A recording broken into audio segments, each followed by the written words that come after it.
Pati ang dining experience kakaiba talaga dito kasi mula sa riverbank, sasakay kayo dito sa bahay kubo na nasa ibabaw ng raft.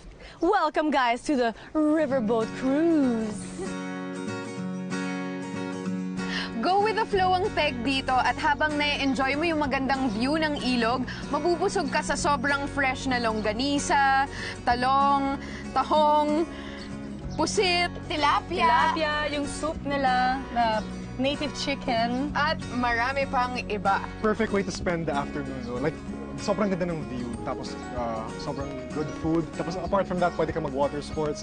Yes. Sobrang enjoy. At saka hindi siya basta picnic lang nandyan na talaga yung ihawan. Kasama na natin, dinala na natin. So, yung food mo palaging fresh, mainit. At nandito ang mga friends natin! Nakikijoin na Hi friends!